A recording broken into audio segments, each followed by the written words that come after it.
What's going on, baseball fans? Jeremy Laracuente here for the Baseball Banter Broadcast, and I continue our series here looking at the top 3 underrated free agents at each position. Today we look at the position of third base, but before we get into it, if you haven't already done so, smash that subscribe button down below as well as that like, because it does a huge service for us in allowing us to continue growing this community. Let all of your baseball friends know this is the channel to watch in 2022 for all of your coverage. And stick around to the end to find out how you can get 5% off of your order at baseballbanterbroadcast.com and our new merchandise shop. Let's get into it.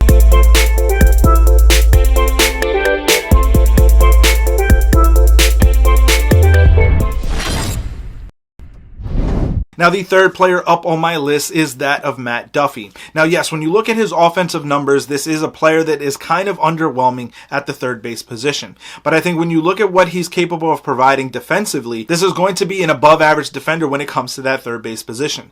I also think that he provides versatility by being able to play third base, second base, and shortstop. When you have that kind of versatility going into this new collective bargaining agreement where we don't really know what the roster constructions are really going to look like, having a player versatile enough to be able to play multiple positions, especially high demanding positions in the infield, while providing above average defense and being able to give you at least somewhat consistent at bats. This is going to be a valuable player. For his career, he has an OPS plus of 98, which is just under league average.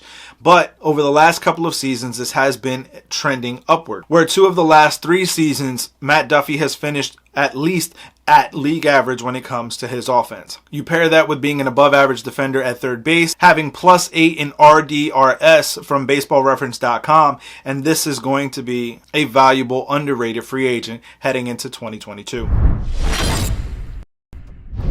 Now, the second player up on my list is that of Jonathan Villar. I think Villar often gets overlooked as one of the more versatile players who are still doing some things that we don't see on a regular basis, i.e. stealing bases. I think that Villar and his speed is going to be something that teams are going to value going into 2022. I think that stolen bases are going to be looked at more in this upcoming season than what we've seen over the last couple of seasons. Having a guy versatile who can play all over the field, infield, as well as being able to play in the outfield, is going to be a guy who provides a team, a contending team, with a real postseason threat.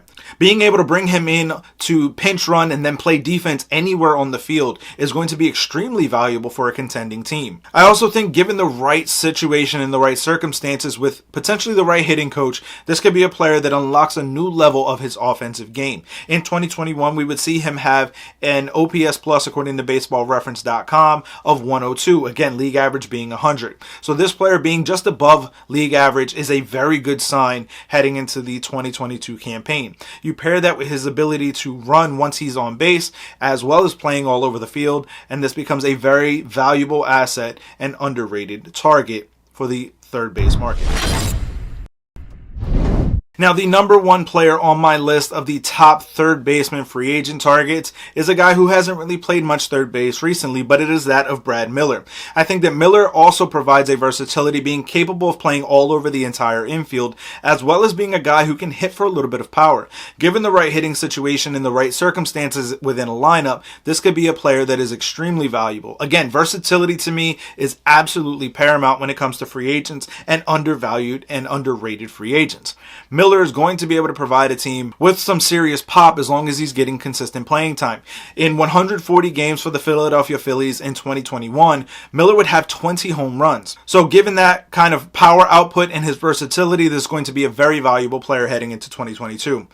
So I want to hear from you guys. Let me know your thoughts on this down in the comment section below. As always, keep it locked in here to the GLMG family with WeSibs, the Granny Geek Show, and of course the Baseball Banter Broadcast. For sticking around all the way to the end, use promo code BANTER to get 5% off your order from the Baseball Banter Broadcast merchandise shop. Thank you guys for tuning in. Keep it locked in as I bring you the latest news, notes, and my personal thoughts, theories, and opinions on the game of Major League Baseball. Peace.